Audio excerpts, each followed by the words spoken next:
Today we're going to go through a story of someone who's been in no contact for 6 months and is wondering about reaching out. Everything you're about to hear is real. This is a story sent in from one of my Instagram followers, and hopefully it can help you through your own situation.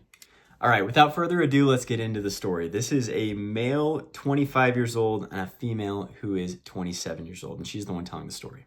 I guess it all started in college. I became really close to a group of friends during a group project, and he and I were part of the same team. Back then, he came across as a fun party boy. He drank a lot, went to parties frequently, and lived in a very carefree lifestyle. I knew that wasn't the kind of person I wanted to date. After the project ended and we graduated, we stayed good friends with the team and would occasionally arrange hangouts or trips. On one of these trips, we went to Las Vegas. During that trip, I noticed a different side of him. He seemed calmer and more grounded, and we had fun doing different activities together and even ended up dancing to local music on Fremont Street. At the end of the night, I was staying at an Airbnb while he had a hotel room to himself. For some reason, I volunteered to walk him to his door after everyone else went to bed. Okay, so it looks like the story's about to change. We ended up kissing, and he invited me to come back to his room. At first, I hesitated and said no, but about 30 minutes later, I worked up the courage and took an Uber to his hotel. We spent the rest of the night together, and I even missed my early flight. Okay, so far in the story, it looks like he is actually being exactly what you thought he was at the beginning. At the beginning, you were like, I don't really want to date this person because he's a fun party boy, and then it seems like you end up having fun with him, and then things kind of change. So let's see what happens next. After that night, we didn't communicate. I think we were both confused about what had happened and where it could go. About 2 months later, our team organized a dinner and we acted normal and kept things discreet since our friend group didn't know about that night. Okay, it's kind of awkward now. 2 weeks after that dinner, he messaged me and asked me out to dinner. Awesome, that's great. I decided to give it a chance. We started seeing each other more often, and the more I got to know him, the more I liked him. He even helped me move into a new apartment. Everything seemed great. From my past dating experiences, I'd learned to ask about exclusivity early. So around the 3-month mark, I asked how he felt about being exclusive. He said he wasn't ready to commit, which I understood at the time, but he said he still wanted to keep seeing me. So this is kind of borderline from what I see. I think 3 months is about the time most people become exclusive. And if people are saying no at that time, I start to think about maybe avoidant attachment style.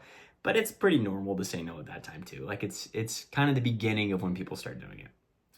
At the 6-month mark, I brought it up again and he gave the same answer. By then, I was in love with him. So I let it slide because I wanted to be with him. So this is when things start to turn for the worst. I asked again at the 10-month mark, and this time he wanted me to be exclusive to him, but he also wanted the freedom to see and date other people. So he's pretty much saying, okay, fine, if you keep wanting to be exclusive, you don't date other people, but I still will. And the problem is, like you can see at the beginning, she knew she didn't want that. But as she's falling deeper in love with this person, her standards seem to be dropping. This triggered my abandonment issues and anxiety. I became hypervigilant, constantly watching what he was doing online and feeling suspicious whenever he didn't respond to me quickly. So this is something I see all the time. If you have anxious attachment style tendencies and then you're going with someone who's more avoidant, it exacerbates it. Those things compound on each other. And it's like going to anti-therapy. Like in therapy, you heal yourself, you become more secure. But if you're putting yourself in a situation and tolerating a situation where you know your needs aren't being met and you're okay with that, and you stay in it, then you start to justify it in your head and think, okay, maybe I actually don't deserve these things. Maybe because I'm staying in this, maybe this is what I deserve. All right, let's keep going. One night while I was home, he posted a picture of what appeared to be a romantic dinner with another person. The photo showed only the other person's neck down, but it sent me into a spiral. I felt like everything we had was a lie. I sent him an emoji of, it looks like a hurt person, but he didn't reply. So this is the same thing. It wasn't a lie. It's been communicated this way the whole time. From the beginning, he's saying, I can't commit, and now he's being consistent with his words. But you've created this reality in your head where you hope that he's different, even though he's never actually been that way. So when he acts like he actually is, and that contradicts this fantasy hopeful version you've built up about him, it seems like it's this big surprise when in reality he's just being the same the entire time. It broke me, but I was afraid to lose him, so I didn't press the matter. For about 3 weeks, we continued texting and hanging out like nothing had happened. Then I invited him to an event, but he didn't respond at all. I went to the event with my friends, and after having too many drinks, I sent him a message saying, "If you don't want to see me, just tell me." He didn't respond until the next day and said something that deeply hurt me. "I'm not willing to put in the effort to see you anymore." So the whole entire time you're willing to play it cool, not require anything, he's fine to be with you. But as soon as you start asking for what you need, he's gone. I was completely heartbroken. I tried calling him to talk things through, but he met me with coldness or silence. I was a mess. I had panic attacks at work, I lost my appetite, and spent my days crying in bed. That was the last time we communicated, and it was clear that it was over. He told me he wanted to move on, and this happened around March 2024. So right now is December 2024, so it's been a while. Since then, I've been in therapy to understand what happened and get emotional support. I'm still attending therapy as of December. That's awesome. In June, our friend group organized a get-together. I didn't know if he'd be there, but I made myself strong enough to go. He showed up after I arrived, and my heart felt like it was pounding out of my chest. He sat just one person away from me, which spiked my anxiety. Okay. I couldn't resist asking him if we could talk. He agreed. By that point, I had learned about attachment styles, so I introduced him to the concept and explained how they often stem from childhood trauma. He seemed receptive, and we had a deep conversation. He even shared things he hadn't felt comfortable saying when we were together. Okay, cool. So it seems good, and I kind of look down, so I kind of see where this is going. But the hard part is like when we want something so bad, and then someone gives us just an inkling of that, like instead of opening our eyes and seeing the actual amount they gave us, we completely let the floodgates open and we say, "This is what I've been hoping for all along. I'm so excited that this is happening." And then you'll see what happens next. So we walked around holding hands and kissed. Later, he invited me to stay with him, clarifying that he didn't want to sleep together, which I respected. We spent a peaceful night together. The next day, we had lunch, and it honestly felt like old times. We went back to his place and became intimate. Afterward, I drove home feeling hopeful. So this is what I mean. Like, he treated you bad for a very, very long time. And maybe he was like kind to you, and he like was a good friend. But when you actually ask for relationship things, when you ask for your needs to be met, he was not there consistently. But then because it's what you've been hoping for so long, he gives a tiny inkling of maybe that's true. It gets all the way to sleeping together. And what can happen is it deeply bonds you to this person. So now you're more in love with them. And also, it's a big motivation why people get back together. Like, being intimate is a big drive humans have. So if you give that away for essentially nothing, you're also taking away their motivation to work to get you back because you gave yourself for free. So let's keep going. I told him I was there for him and he wanted to learn more about avoidant attachment. If he wanted to learn more about avoidant attachment, I gave him space to think, but 2 weeks later, on June 17th, I called him. He told me he just wanted to move on.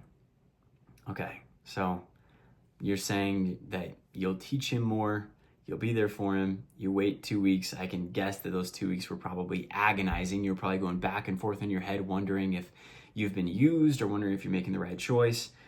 And then he says what we expected him to say, that he just isn't interested, just wants to move on. He left some things at my apartment, and when I asked him to come pick them up, he refused. That was the last time I tried to contact him. I have been in no contact ever since. So June to now, about 6 months. It's been 6 months. He hasn't reached out, neither have I. 2 weeks ago, he left all of our group chats and no one seems to know where he is. I'm haunted by thoughts of him seeing someone else. I cry myself to sleep and feel like I can't move on. I don't want to meet new people or make new friends. Even after everything, I don't think he's a bad person. I still love him. I've been thinking about reaching out and am terrified of rejection or his coldness, or the possibility that he's with someone else or won't respond at all. It feels like my time in no contact is up, but I don't know what to do since he hasn't reached out.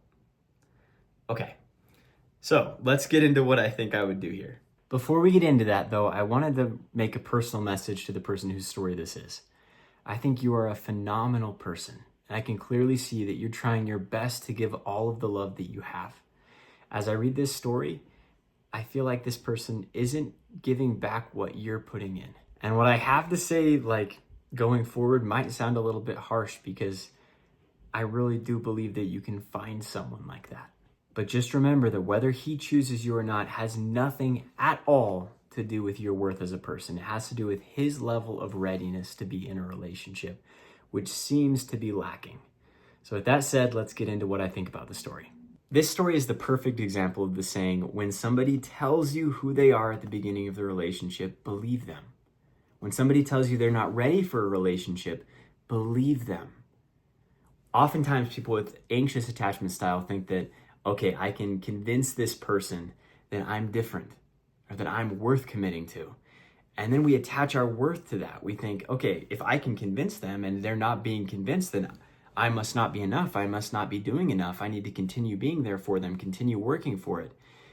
But in reality, they told you at the very beginning, they're not ready for that kind of relationship. One of the most famous psychologists of all time named B.F. Skinner did an experiment with 3 different groups of pigeons. And what he did was he lined up all those pigeons and then put them with different levers that if they pulled the lever, it would give them food. With group A, when they pulled the lever, it gave them food every single time they pulled it. With group B, it would never give them food. So they pulled it and they would just get nothing. And then group C, the interesting group, is they would get food sometimes when they pulled it, like every 4th time or every 7th time or every 2nd time they would get food.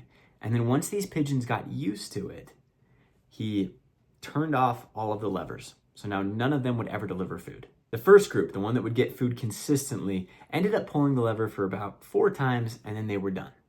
The second group pulled it once and realized it still didn't give any food and didn't care and moved on. But the last group was the most interesting because it was intermittent. They sometimes got it and they sometimes didn't.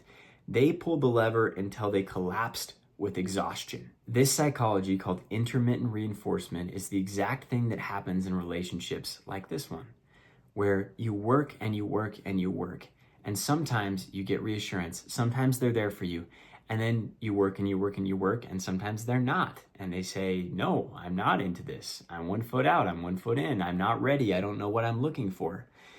And the temptation, the thing that kind of rewires our brains, is that if I continue pulling that lever, maybe it's going to work. So we continue pulling. And when that lever gets removed, like it has in this case, you go crazy and you think, I just need to pull it one more time and things are going to be different. But the truth is that they're not. People can change, but people only change when the pain of changing becomes less than the pain of staying the same. If things are working great for that person, they like the way they're living their life, they're not going to change for you. Even though this logically makes sense, when you're in the situation, it can be really hard to look at the facts and set them apart from emotion. So one thing I found that really helps is to think about someone that you really care about or that you're protective over. So if you have a friend or a little sister or a cousin that's starting to date and you really don't want her to get hurt, write her name at the top of a piece of paper. And then write down all of the details of the story that you just sent me. And then ask yourself, really pretend, if this was her story, she met this guy who seemed like a party guy, and then she had a one-night stand with him. And then they ended up having a good couple months and everything was great. She asked to be exclusive. He says, no, I can't be. She's like, okay, I'll keep trying. 6 months, can we be exclusive? No, I can't be. Okay, I'll keep trying. 10 months, can we be exclusive? You can, but I'm going to keep dating other people. And then I'm going to post about those other people so that you see them. And I can keep you at a distance while keeping you on the hook. And then she sees him again. Time goes by. She goes crazy. She goes into therapy. She fixes all these things. She learns about attachment styles. She's feeling really healthy. She sees him again, opens up the floodgates, sleeps with him, feels terrible again. And he ghosts her again and breaks her heart. What are you going to tell that person to do?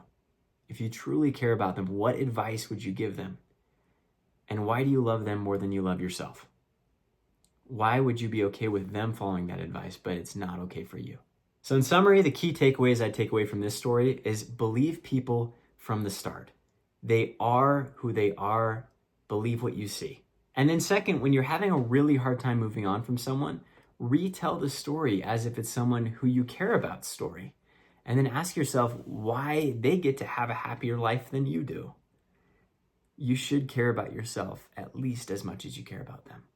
You need to be the one who loves yourself if you're going to get out of this situation. And as soon as you do, and as soon as you stop tolerating people who won't be there for you, you're going to start naturally attracting people who will, and your life is going to be beautiful. So that's about it for this one. If you like this format of going through stories like this, I'm going to be doing a lot more of them. So subscribe if you want to see them, and like this video if you want it to be sent out to help other people.